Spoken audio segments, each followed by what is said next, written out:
I think we're live. And then, what the hell is the link? Share. Okay. What?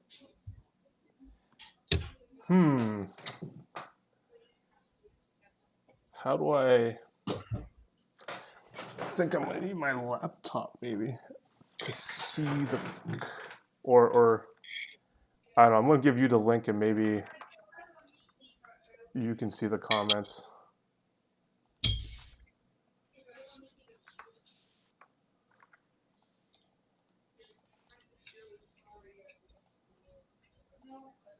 Let's see.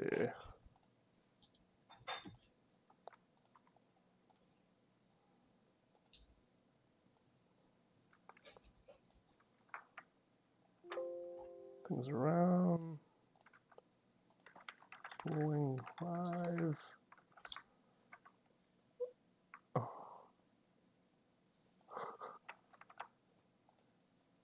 What is it that you're asking if I see? Like I see Alexander Hayne loves Mapo Tofu and KYT no longer a noob. So okay, I think one of which is true. Okay, I think you should see us now if it works properly. I was. Oh, yeah, I see us now. All right, perfect. Is there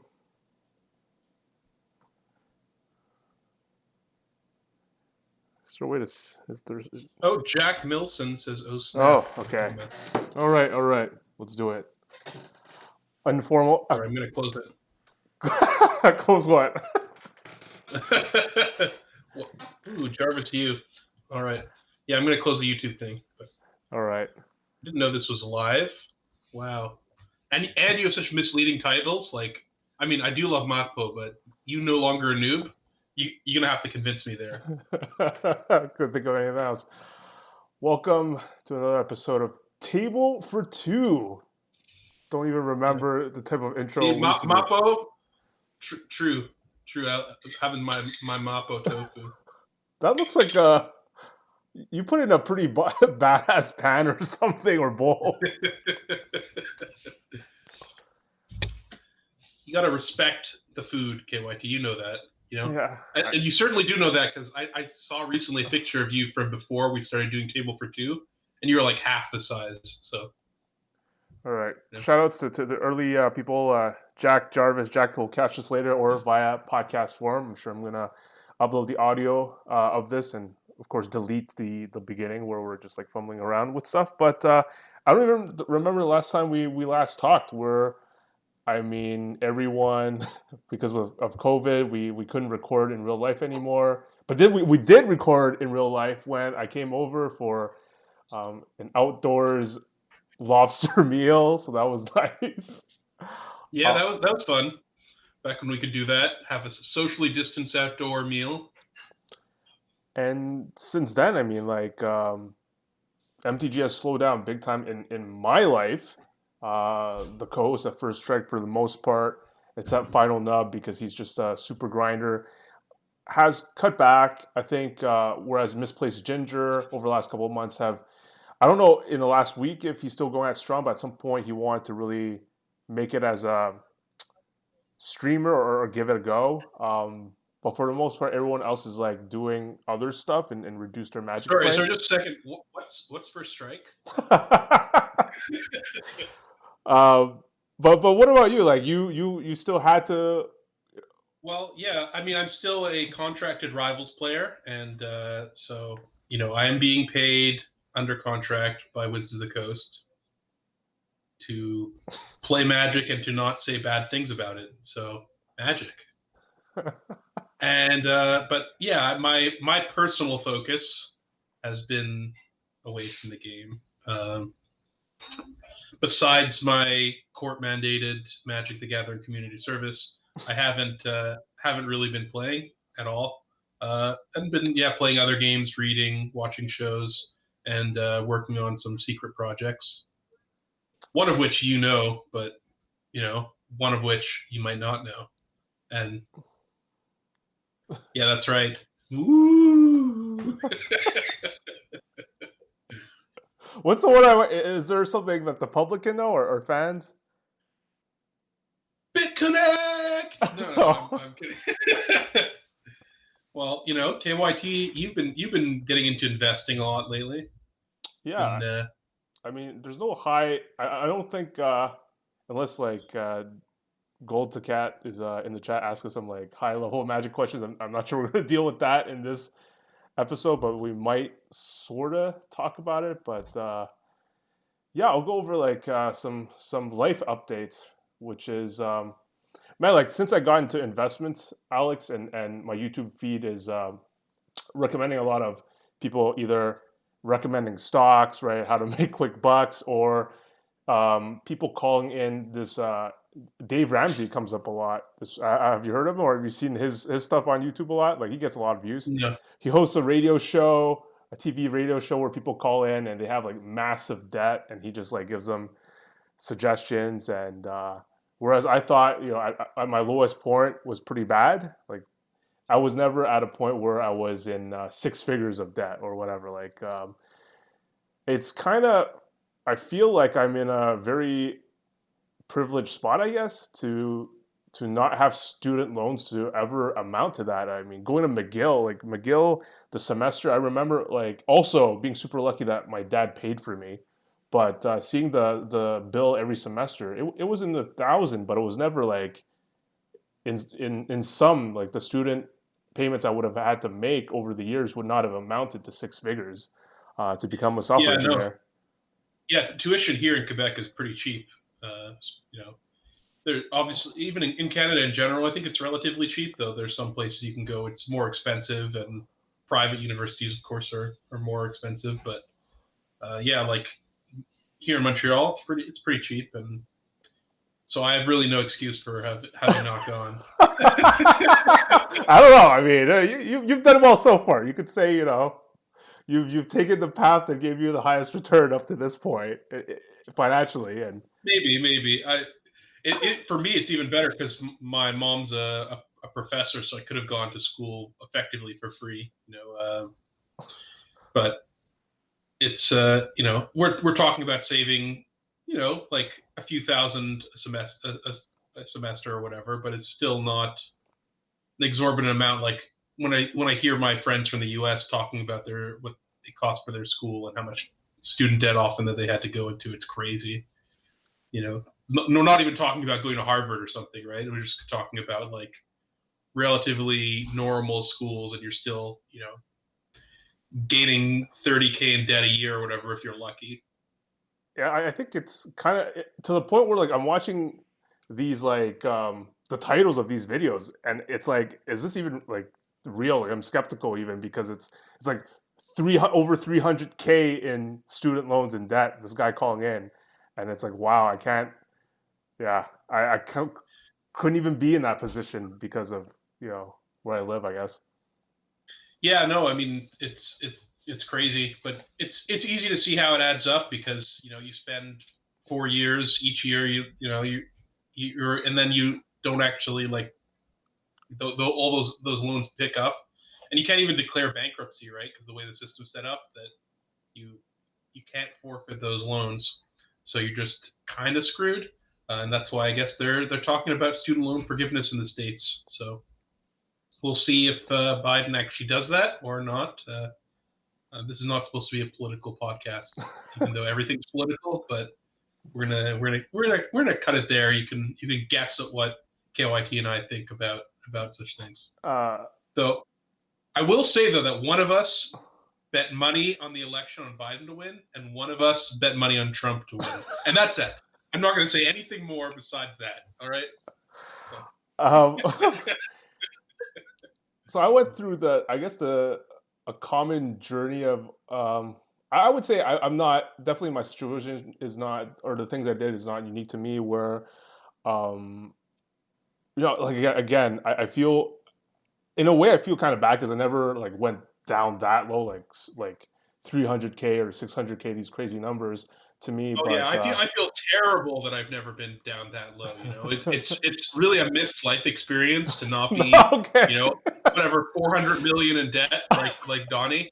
You know, um, but I was one of those guys that like I think didn't think about responsibly when or how fast to pay my credit cards. Like for example, my wife like tries to pay off everything as soon as possible, right away, like the full amount. Whereas in the past, I'd buy a laptop and maybe like be confident that either I pay it off eventually or my paychecks I wouldn't pay the whole amount. I might just do the minimum payment thing. So a lot of things over time, and just not really saving at all. So that once I had a wedding ring, uh, a place I needed to either rent or buy, those costs stacked up, and I was ill prepared for that. But at one point, I just hit a really low point and just stopped using credit cards completely. Was chipping it away, huge this past year, and then hit a windfall. And now I am clearly in the green, and I couldn't be more grateful for that. But yeah. definitely, Thank you everyone who donated a coffee on and subscribe to KYT's Patreon. Now that he's in the big, don't think that you can stop the support now. He still requires that continual support to keep making those big bucks. But no, I mean, certainly if you're in debt, right? Credit card debt is what you want to pay off first because that tends to be the highest interest rate. Uh, Also, not paying off your credit card bill can affect your credit score and stuff, which is important later on for getting, if you want to buy a house, you want to get a good interest rate on that.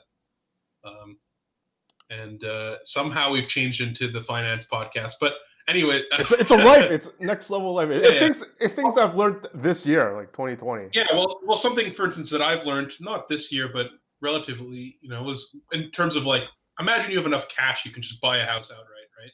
A lot of people, rich people, do, but they don't do that because when the price of the interest rates on mortgages are really low, so you often can like make more money with your money elsewhere. Like if you're paying 2.5% interest on your mortgage, but you're making 4% with your money, it's better to have your money working elsewhere and keep paying those mortgage payments, even though it seems counterintuitive because you're just giving the bank all this money. Like I remember when with my ex when she was looking at buying a house and the price of like how much money you pay over 30 years for the house is enormous, right? It's way more than what what the house is actually worth at the beginning, and the fact that it's kind of scary you're stuck into paying something for 30 years, but you know you just think that you can do better than those low interest rates. And I think the rates are really low now, so that if you are paying a mortgage, you should look into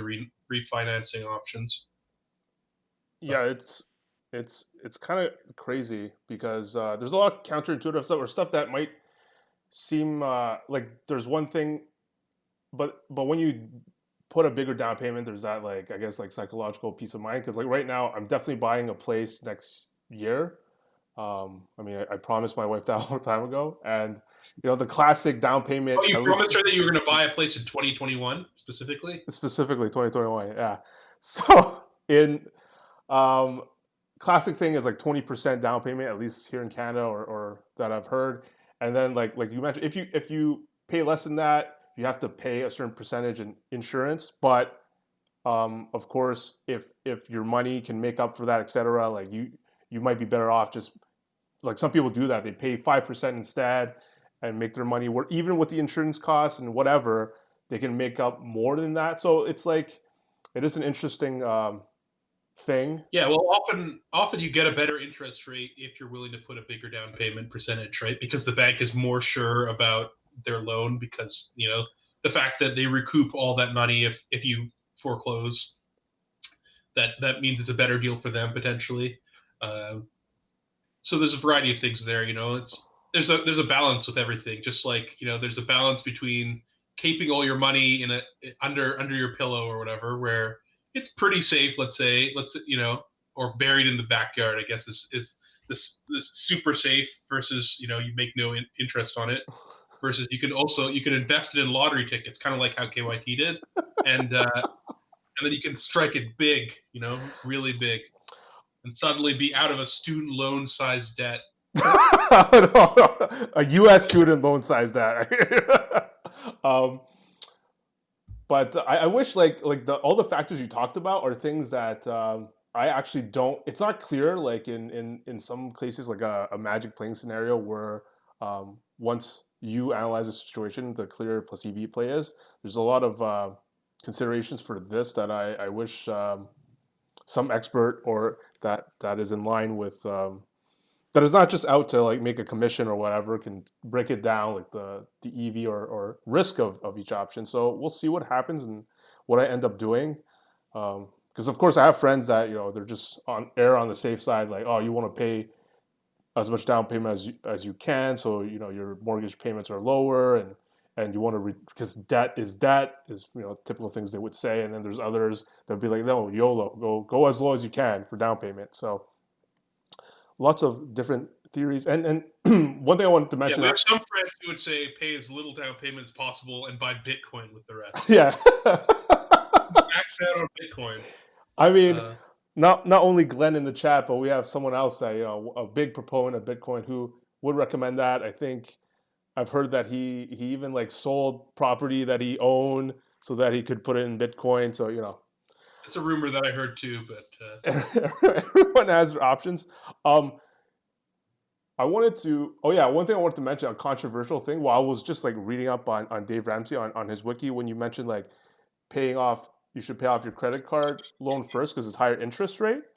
And he at one point, or I guess he still does, recommended paying the smallest amount first, um, which is interesting because apparently in some studies it was better for certain people because psychologically it motivated them to pay off more. So it's kind of funny that sometimes like for us it's like, oh, for some people with that needs that motivation, they need to take the sort of negative, I guess, mathematical EV line, but is overall better for them, which is yeah, kind of no. When you said to pay off the lowest amount first, I immediately my thought was, well, it's psychologically better yeah. because you. It's weird, like we think of things as like as ourselves as rational and things as straightforward, and you can learn even just playing Magic, for example, how much of a mental game it is, of how much like getting inside someone's head and how much being on the ball affects things.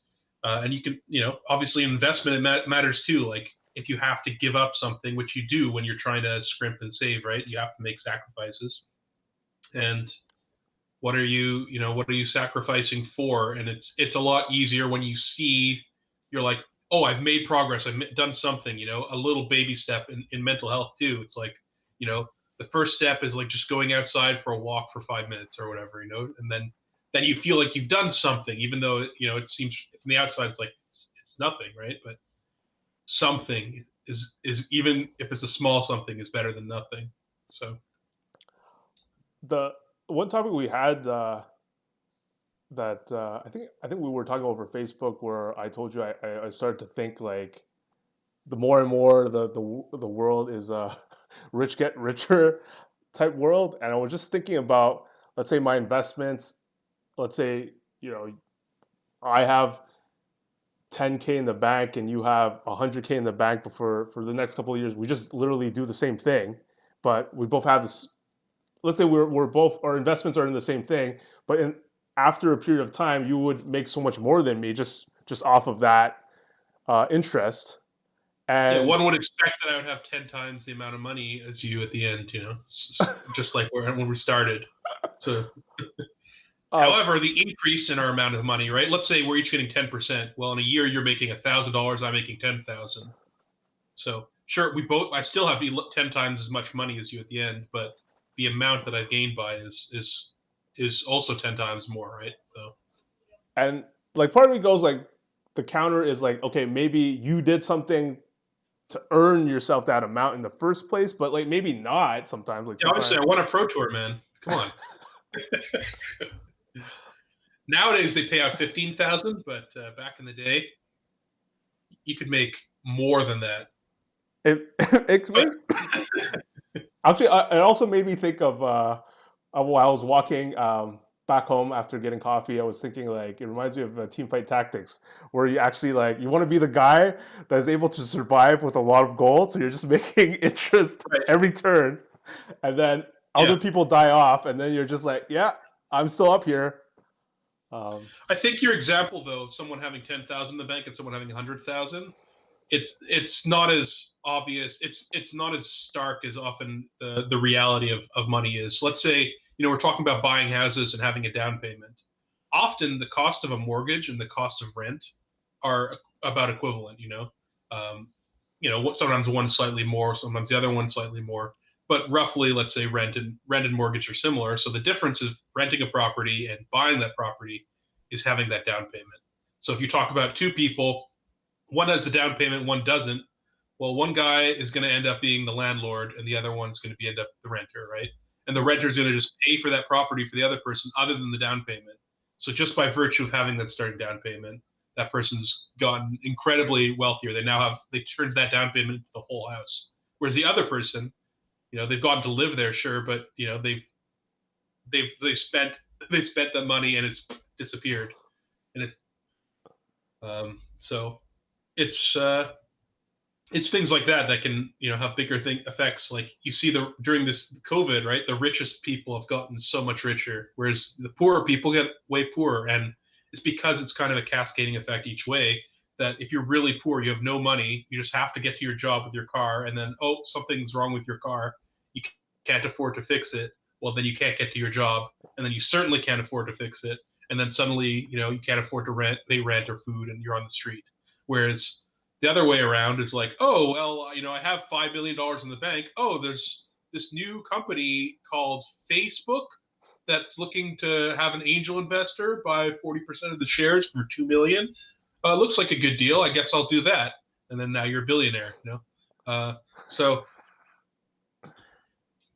I, those are obviously extreme examples, but that I feel like gets the point across more than the 10K, 100K thing, where you're both growing the same way, even though one of you is obviously going to make more because you start with more. And yeah, that's why people have complaints with capitalism. That mhm. it kind of it pushes people away from the middle to the top and the bottom. Really, we see the middle class kind of disappearing more and more in some ways. Right, right. Like we have talked about how like we think and people think that Bitcoin solves a lot of issues, but you brought up a good point, and Glenn in the chat says Bitcoin does not solve this, and you brought this up too that a lot of the richest people have like a lot of Bitcoin, so it wouldn't solve this wealth Oh yeah. disparity. Well, yeah. There's also a whole bunch of people who live in bunkers with a bunch of guns that have a lot of Bitcoin. Uh, and giving them the wealth and powers is not something I'm super enthusiastic about. But I don't have control over that, so just I'd rather be a wealthy person in the world that those people run rather than a poor person. Oh, my takeaway with all this, like, I mean, I'm 35. It just sounds like I should have came to all this Whoa, realization well you're before. 35, Yeah, still young, man. I man. still feel great. I still feel great. You But look great. You look great. thank you.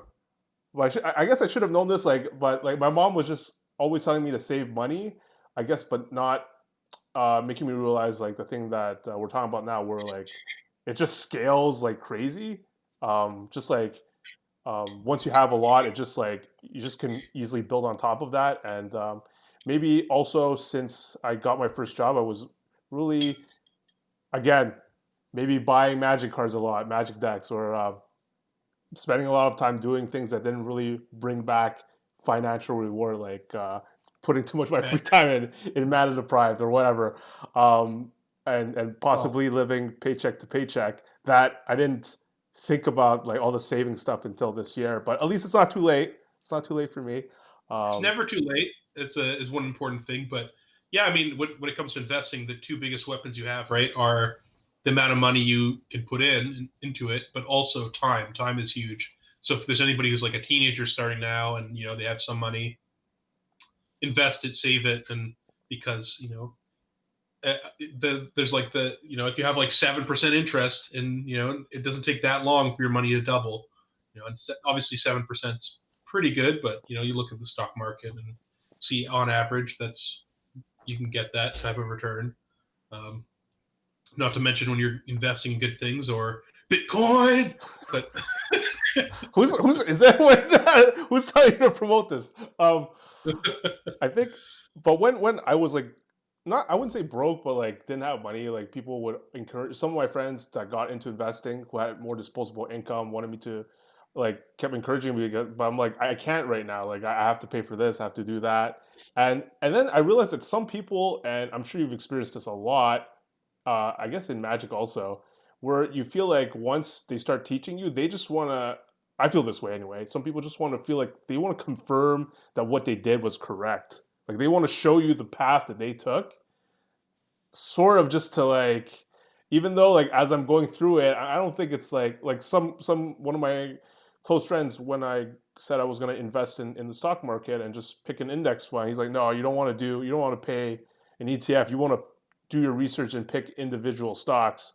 And I'm like, I don't think that like after doing my own research, I don't think that's true, especially with my lack of knowledge. So um, yeah, there's still a lot of well, related to that. a There's lot of definitely a lot of bad there's a lot info. of misleading and contradicting information in this area. So knowledge is power. So getting more, learning more. It seems like you've done a lot of that, especially through YouTube. That's not how I typically learn. I learn more by reading things than watching Is videos. that a shade? No, no, it's just a different approach. I don't learn by YouTube. I read actual books. I'm like, what? Well, actual books and actual YouTube they can each be misleading in their own ways, right? Yeah, yeah. The key, I guess, the key is to watch like from two different sides. Like I actually tried. Like some people think dividend investing is the shit, right? And then there's other people that think it's just hype and a myth that they're the shit. So it's been good. Like whereas these people, it's gonna be hard for them to ever switch sides when they're too far on one end, and then like they call their channel dividend investing or whatever. Then it's like it's too late. Um, and I don't know how strong you are for dividends, but dividends, the thing is, it's like almost a snowball effect in the YouTube community. They really want to be for it because of the allure of the passive income, the amount of money you can make in a dividend by receiving dividend checks, and then you put it in your thumbnail or your YouTube title, right? Like 100,000 a month because of dividends or whatever. So I think it encourages a lot of this psychology, so people love to jump on that. But so that's why I I had mean, to to be find fair, some counter. $100,000 a month in passive income sounds pretty good. Sounds pretty decent. Sounds pretty decent. I agree. Pretty decent. I'm just doing the math on how much Mapo tofu I can buy with that, and my answer's a lot. Um, but yeah, so I think the takeaway from all this talk was, for me at least, was like, it's not too late, and it's actually even it's good to look into it or to put yourself in a spot where you either get a job or inevitably some of you have to get a side hustle to get you out of that hole or get you ahead of the game a bit. And like to me, like when I married Caddy, she wanted to live in the house immediately, and fortunately, I couldn't afford one. I've been renting an apartment for 2 years, and now I'm in a far greater position, and thank goodness for that. But yeah, lots of lessons, and now I'm just putting most of my funds, a lot of my funds, in just like a low cost ETF that tracks basically a lot of stocks around the globe. So, which to my research is just one of the safest things that you can do. Obviously, it can still go down as we've seen throughout the years, but it seems to be like one of the safest positive return on my money that I could do. So excited to see what happens to that money like in 10 years, 10, 20 years or whatever. It'd be like the South Park episode where it says, let's have a little look, and it's gone. I hope not. Me too. I hope not. I hope your dream of you and I having a mukbang YouTube channel while living on a yacht in the Mediterranean manages to become a reality. The thing is that even if your money goes to zero, you'll still welcome on my yacht. I think my 1,000 shares of BitConnect should be, maturing very soon. And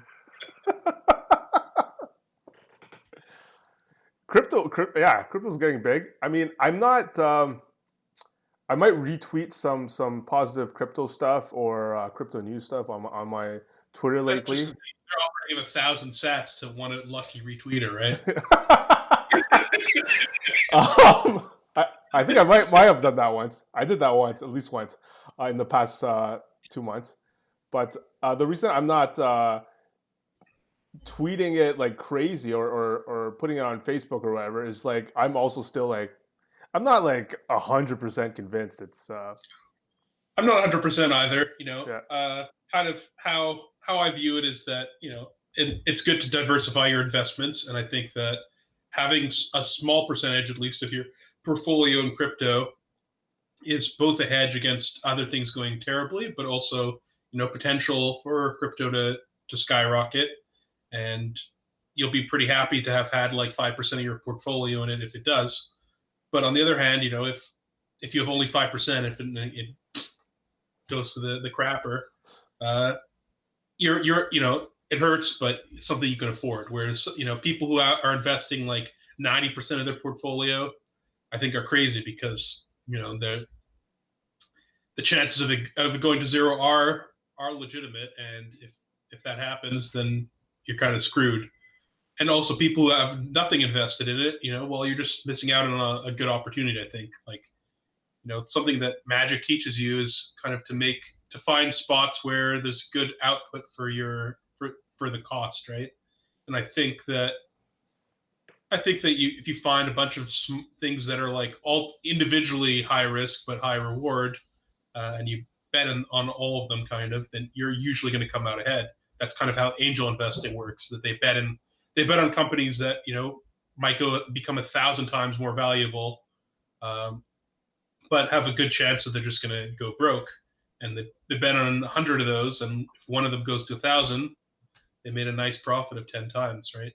So, um, and that's kind of how I view Bitcoin. There's other things that are also high risk that you can invest in, but some people you can buy gold or whatever if you want to have that as your hedge. That's fine. I'm not saying to definitely buy Bitcoin. I'm just saying that's how I view it. That is like something to consider as something as part of your portfolio. um for me, I view it. Some people think like a lot of I guess evangelists or people who are really into Bitcoin will be like, you're not convicted enough if you don't have like 100% of your net worth in it, or at least 50%. But I think of it. I drew this lesson from just from my years of dedicating seriously to earning poker income and climbing the ranks. When um, a lot of professionals in terms of bankroll management tell you have to have a certain amount of buy-ins.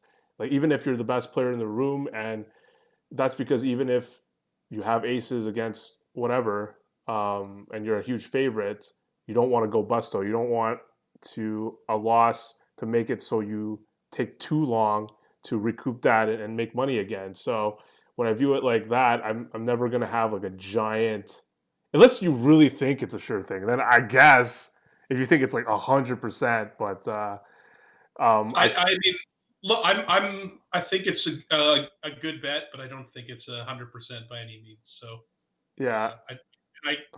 and even saying those words 100%, I can't endorse that for a podcast I'm on. I'm sorry, but um, but again, like we talked about having money versus not having money, and how not being having no money can spiral you into debt easily, whereas having money can do the opposite to wealth.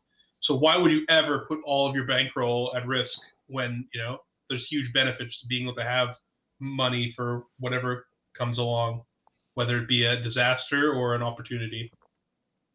Yeah, and before I couldn't understand, the thing, I couldn't wrap my head around diversity actually at one point, because I'm like, it makes me think like other things that, let's say Magic, like why play other decks when you can just play the best deck, right? Like what's the point of, why are these index funds doing okay And I realize now it's because, if the whole market is trending upwards, then you'll be going up. It's like you're making, like, every sector is like a positive expectation bet, and you're making multiple of them. And so over time you're going to go up because you have so many bets in different sectors. So by viewing it that way, it made more sense to me why a diversified portfolio like is good in that sense. Yeah, and if we want to use a Magic analogy, it's like when that you used, like, why don't you just play the best deck? It's like, well, usually playing the best deck is right, but sometimes you go in the meta for whatever your F and M is seven other people, and they're all playing the deck that beats the best deck and loses everything else, and you get screwed, right? Yeah. Where so, and certainly they're going to do, they'll do that if you're playing the best deck every week or whatever. But if you instead, can get the best deck at 70% of having the best deck, and it's like why pros at Magic tournaments often split. Even though they don't all have the same expectation. It's just you're minimizing variance because that's a lot of what you want to do, because sure, the best stock is probably more likely than the others to go up, but again, it's bankroll management, and it's the fact that we don't get to run our lives a million times. We only get to run them once, right? So you want to have I don't know. Maybe we do. yes, it's just a simulation. Simulation number 10,532. Yeah. Um, man, Glenn's active in our chat. Says the whole market is like 25x EPS right now, though.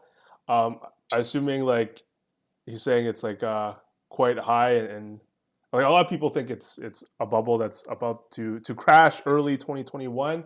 So that is true. That's something I'm wary of also. So, but Yeah, I have some people I know have taken their money off of stocks and have it in cash right now. Um, I mean, you could also short the market. There's all sorts of things you can do if you're willing to take that risk, because a lot of people have often say that they think things are a bubble, and the cost of of putting your money where your mouth is that if you're wrong, the stocks keep going up, and then you have to buy in at a higher point or whatever if you want to get back in. So there's always a cost to everything, and as much as we're talking about finance here, neither of us are experts. KYT's barely has been a noob for a long time, and I know enough to know that I know very little. So it's there are a lot of professionals. There's a lot of resources out there that you can find. Apparently, some of it on YouTube. um, yeah, I mean, Gold to Cat has a great investment strategy. He invested all his money in Arena Gems. Seems like a good cryptocurrency. Seems pretty good. Seems pretty good. Um, Well, certainly, if you have $25 to your name, it's not a horrible investment. You can win one of those weekend things, win $2,000. oh Sunday. yeah, one of them's coming up. I think it's even this weekend or next or I Very well be. It might very well be. But again, Magic the Gathering is not gambling. um. But like, have you? I don't know if there's anything you could share on the show. Like, if you have thought about plans or any of those projects that you can talk about. At one point, we had talked about how you like, had ideas of a board game even that you told me some of the mechanics of it. And, I remember thinking that was kind of awesome. So Yeah, well, I'm off that.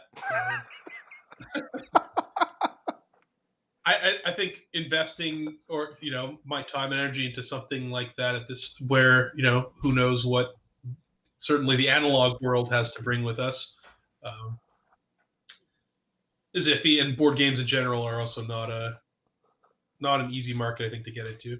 I mean, I've been working on some creative projects. I don't really want to talk about it. Actually, research says that oh sometimes if right, you talk about it, that you're less likely to follow through, because you get a lot of the reward from just telling people about it than you you're would right. from actually doing it. Um, Plus, I do have some secret projects in the work, but nothing. I'll say none of it is Magic related whatsoever. Be clear on that, or chess related for that matter. And I think that's not Ooh, brings us that's to a the good. That's a good. That's a good seg. next. Yeah, one of us here is supposed to be the super host, and the other guy's the guy who actually does the Siegs. So yeah, Queen's Gambit. It's the most popular Netflix original ever. KYT, did you know that? I heard a lot of stats that it was crushing it. I mean, excellent show. If you haven't watched it, recommend it. I may or may not own some Netflix stock, so. But uh, yeah, it follows the story of Beth Harmon, who starts as a young orphan girl and uses and finds chess as a way to escape kind of her bleak existence, and moves up the ranks, and eventually, is battling the Russians for supremacy. So and it's pretty cool. A lot of the chess depictions are accurate, especially the high level games. The chess is actually pretty good. And compared to most things where they can't even set up a board the correct way, it's obviously an immense improvement. There's still some things that aren't perfect, um, and some things that obviously have to be changed to make it into a show. You know, because as KYT, I'm sure as you know, when you're playing a real chess tournament with 2 hours on your clock, people don't make 10 moves in the space of 3 seconds or whatever, like they do on the show. You know, uh, not like takes. It's like think, come back to the next episode, and they're still thinking. Like that wouldn't be entertaining TV. But also the way they sometimes describe some of the openings, but they had and sometimes how they describe some of the old masters, but most of it was pretty good. The chess was pretty good, and the story is good, and they managed to make chess sexy. With I'll tell you that if there's any young women looking to get into chess for all the handsome men, that the guys on the show I'd say were not representative of what the average chess player looks like. Nothing against chess players. I'm one and was one myself, but here we've got two members of the chess playing community here, and yeah,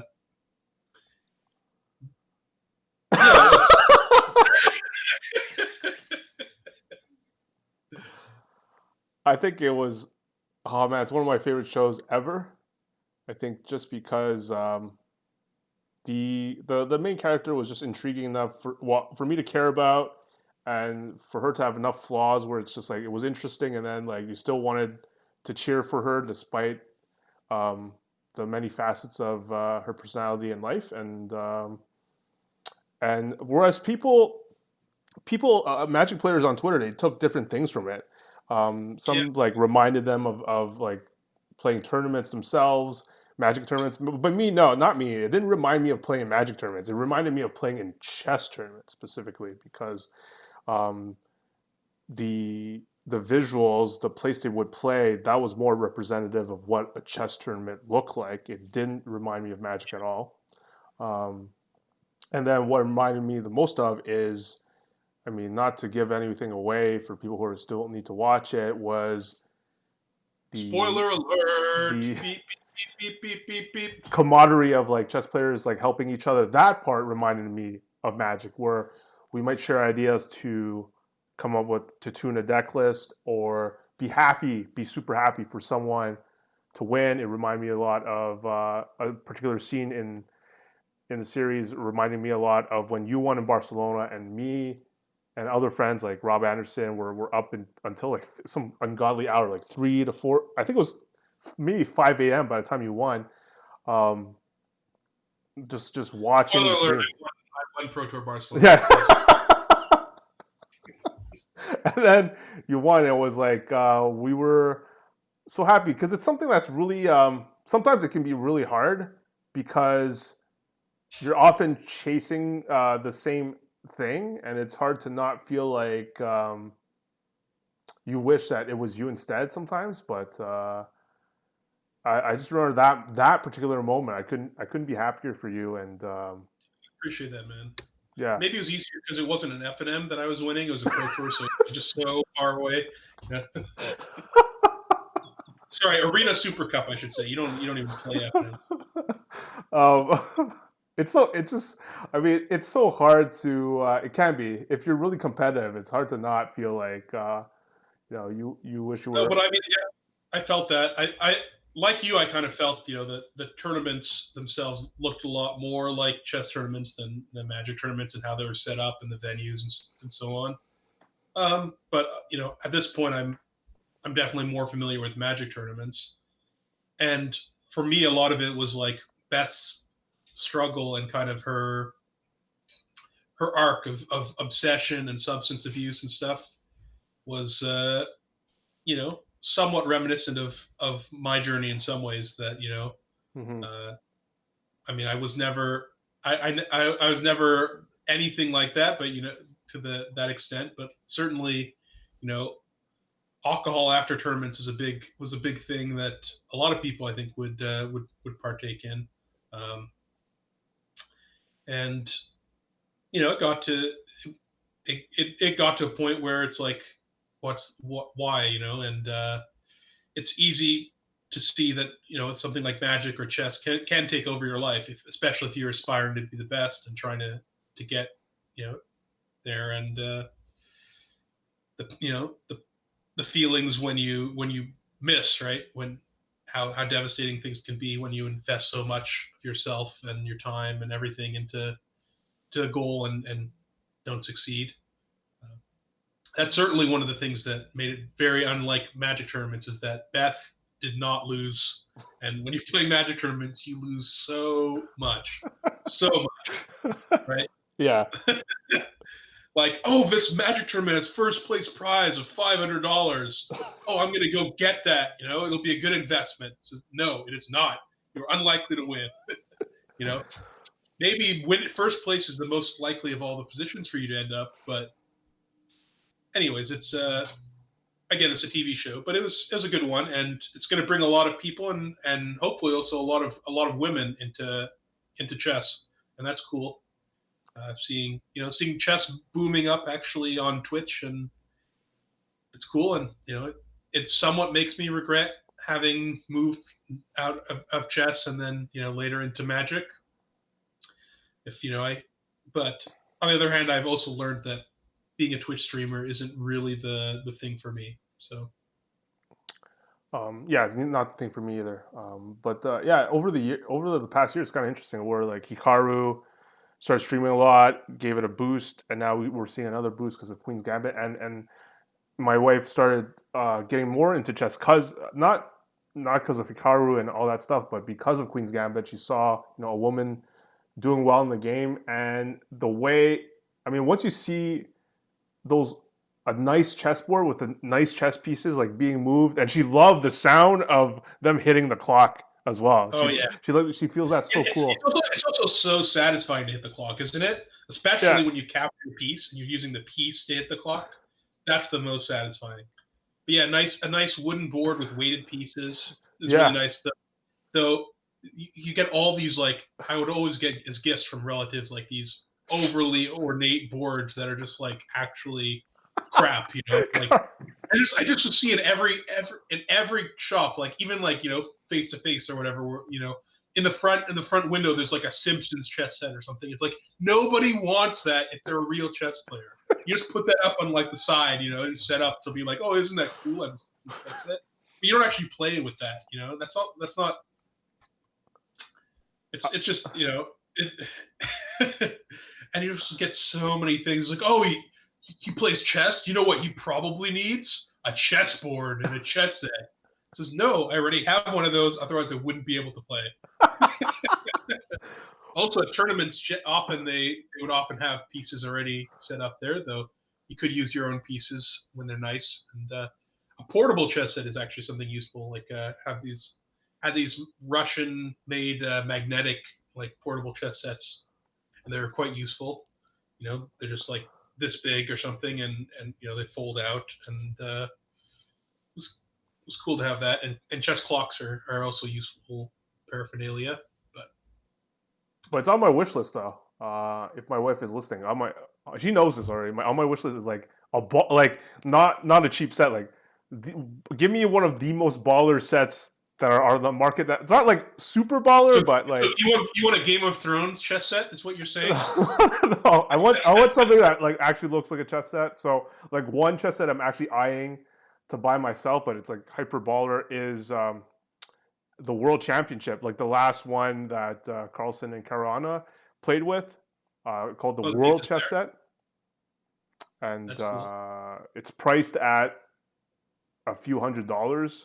So it's not like crazy where it's like 500 to 1,000 range, but yeah, it's still like really expensive for what it is. But I think that's the beauty of it, and I don't know. It just makes it would make my wife want to play against me more. Just like the beauty of the set, just the handling. It's just way better visuals than like the shitty dollar store chess sets that you can get. So do you give her a handicap when you play, like a rook handicap? We rarely play. See, She does not. when I first started playing chess, I was 2 years old. It was my dad who would play with me, and I remember at that time he would give me queen and two rooks handicap. Obviously, because I was 2 years old, and then I remember the queen came back then, and then the rooks came back by the time I was like 3 or 4 or something. And then when I was 5 years old, I went to kindergarten in my school, and I was the best chess player in the school, and then beating the grade sixers and stuff. And then yeah, when going to actual tournaments, I met Kar Young Tong, who was in the 3 or 4 years older than me or whatever group, and yeah, I still beat the crap out of him all the time. It was fun. It was good days. Good days. He was just he was a quiet Asian kid back then, who would often be there alone and uh, kind of get. I would say that he would take me under his wing, except I was better than him, and he wouldn't do anything of the sort. But many years later, we would meet, and he wasn't a quiet Asian kid anymore. He was a quiet Asian man. And then, but then, started look at this laughter, and it's kind of great though that because of chess we met like what is it now? Like 25 years ago, something like that, and then we met again because of Magic like 8 years ago, something like that. But I don't think you don't actually remember me, right? Like meeting me. I actually like in my head I see your face in my memories of like when we met in chess. But I don't know exactly what happened, but I remember like maybe talking to you once, maybe. But I remember seeing you. I can see you at the like The top chessboard, yeah, like the feature match area. no, not the feature match. No. I can imagine no, were we like in the cafeteria of that place, like in that Right, yeah, yeah. general corner. I just remember you sitting there with like your dad and and I just remember that visual. But I'm not sure you remember me. I was just another one of the 100 noobs that you I faced. remember. No, I remember you a little bit, not very much, but I remember specifically like one moment of like seeing you and like playing a game and you like not saying a word basically. Uh, But it's vague. Like just like when it comes to Magic too and chess, I remember the games way more than like the players and stuff. Maybe that does make me antisocial or whatever, but it's like that's always kind of where my focus has been on improving my play in both and the game itself. Like I could replay from memory some games that I played like 20 years ago in chess, right? It's crazy. Magic you don't have doesn't have that replayability really. Um, yeah, that'd be nuts. If you like could replay like maybe. but I still have I have because my dad took the written moves I have and put them on the computer. That like I have records of games you and I have played in chess from like from 25 years ago. Isn't that crazy? Yeah, that is crazy. Like I could probably find it and we could like just analyze it Oh together and like God, no.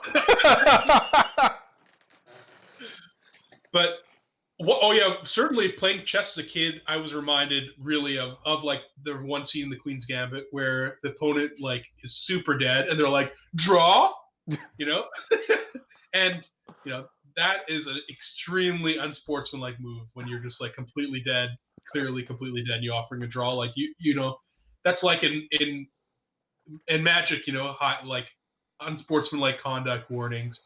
You would get into trouble with the arbiter for doing that stuff. But as a kid, of course, everybody did all sorts of stuff like that. Like one guy would just hold out his hand, and I'd be like reaching out to grab it because he's resigning, and at the last moment he's like, draw. I was like, what the hell? He's like, oh yeah, you went to shake my hand. And like, it's a draw. It's like another guy who would like make a move like, oh, oh no, my queen, you can capture my queen. And then obviously if you take the queen, there's a back rank mate or something, like just like Hollywooding it up. It was yeah, kids were scum. So it's It's oh man, things are different. I don't know what to do. Like I remember, like we were talking about potentially like me joining you on like a chess trip to a tournament that you would go to with your yeah, dad. there's this, But the one chess tournament one of my favorite ones in Quebec, the Morrissey Championship, which happens in Trois Rivières.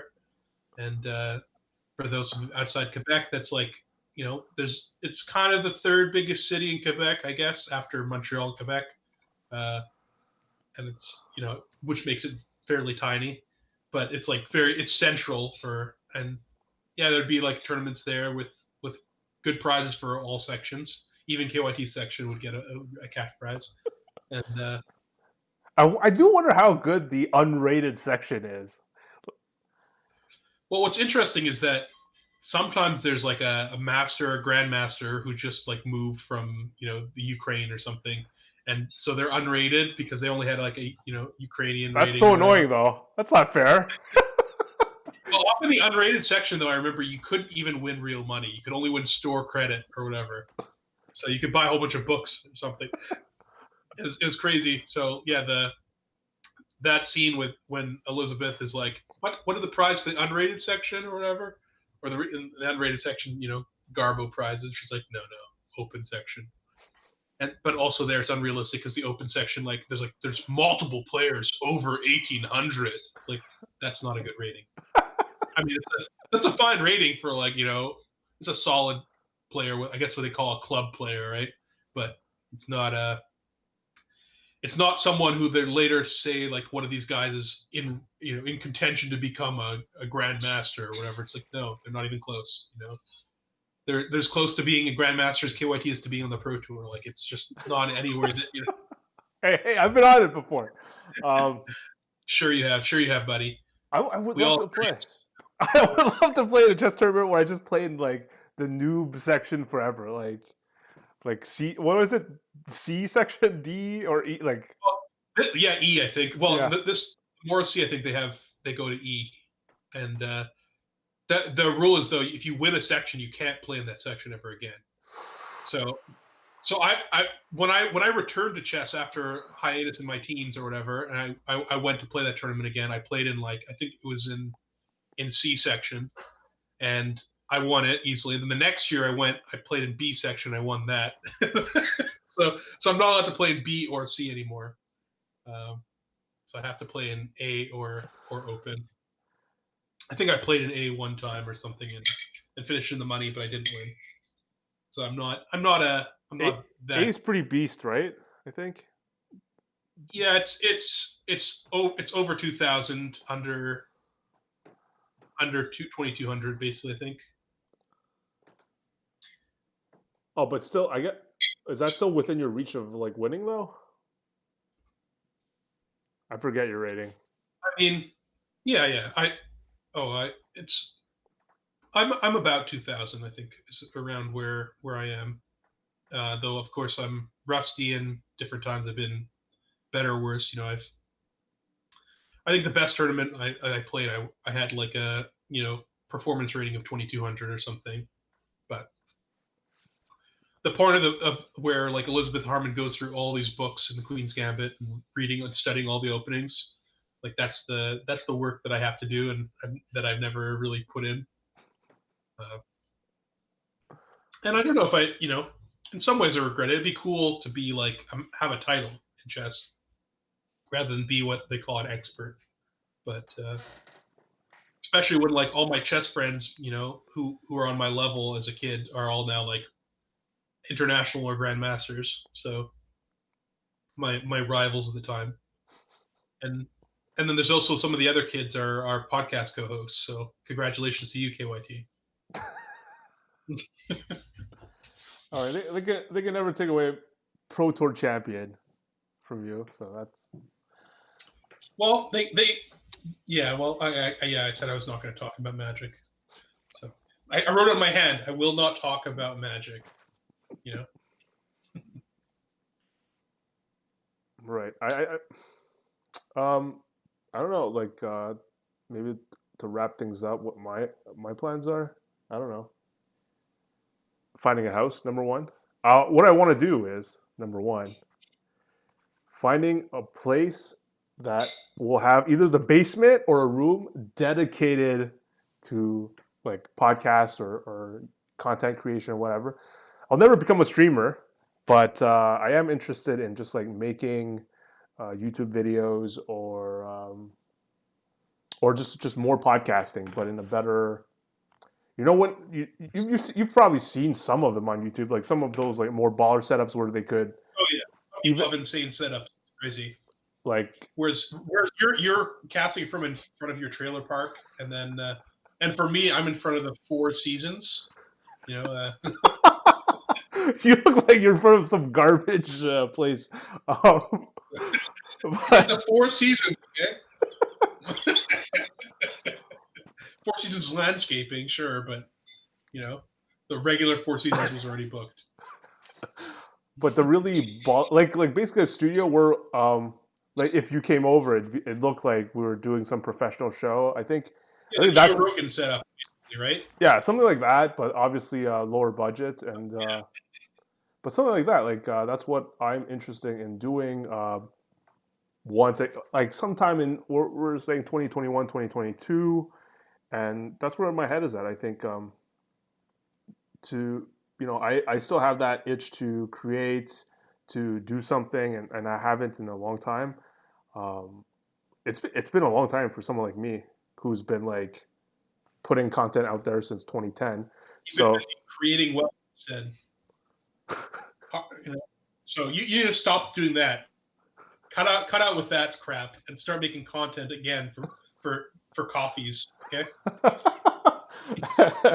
and I mean, yeah, I just think as opposed to the Twitch space that's like super competitive, like the YouTube space is, I don't feel it is. It's just like as long as you do good content and you're in like an audience that's not too saturated, it's in a market that's too saturated. It's kind of good because people are just like me.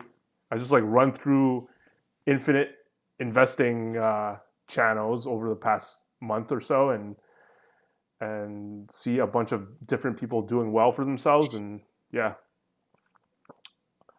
So that's It's my cool. game plan. I'm never like of course there's other people like like Mexi or whatever who try to lure me back in the programming game or whatever, but like I'm not interested in getting back into Yeah. the classic software job. Yeah. Like you can do that, but you don't necessarily want to do that, right? That's kind of where I'm at in some ways, though. Unlike you, don't really have a plan of what's next. Other than obviously wealth generation's always kind of been my side gig in some ways, but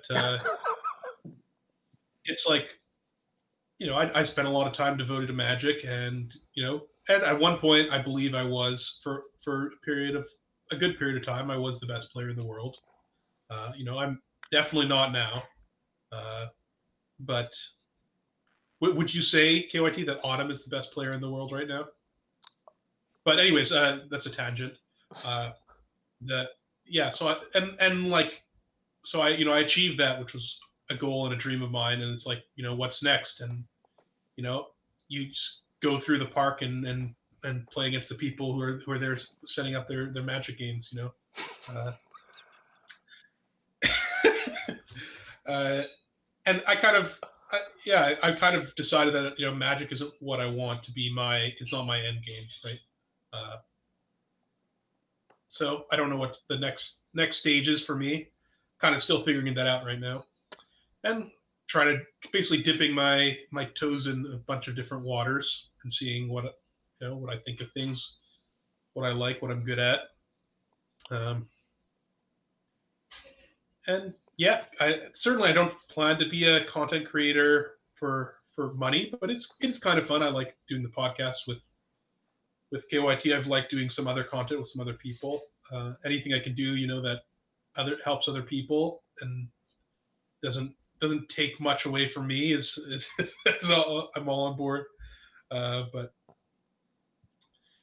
yeah, I don't really know. I'm kind of I'm my personal view of myself in Magic is that I'm retired, but I'm still collecting my pension, and you know I'll probably not be playing competitively in a year or two, but I, that's that's where we're at. I think we talked about one of the a recent day where I just felt like for me, I don't want to content create like a job anymore. Like sometimes I just feel like I've told you where I just want to lay in bed or on a giant sofa and just do absolutely nothing. And haven't had the that chance to like today. Today, tomorrow, and Monday were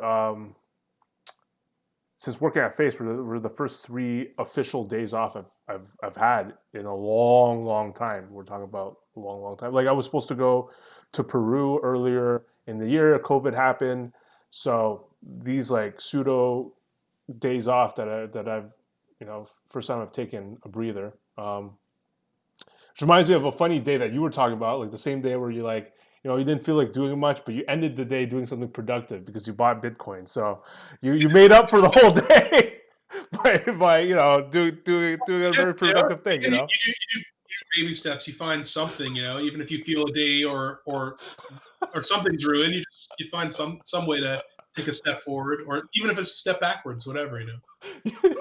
You're like, it's not productive. Let's book a small win. Buy some Bitcoin. Today was a Uh, great day. Um, I'm not as baller as you though, getting all that Bitcoin that you've been getting. Big money, KYT. Alrighty. I think that's it for now, and for anyone who listened, who still follow us and enjoy listening to us, thank you so much, and talk to you soon. Yeah, Tweet at no, we us. appreciate it. I mean, if we might do more podcasts coming in the future, but again, I think we're not gonna have a Magic focus because neither of us are really there. And maybe at some point in the future when I'm not under contract, we'll talk about why. But All right.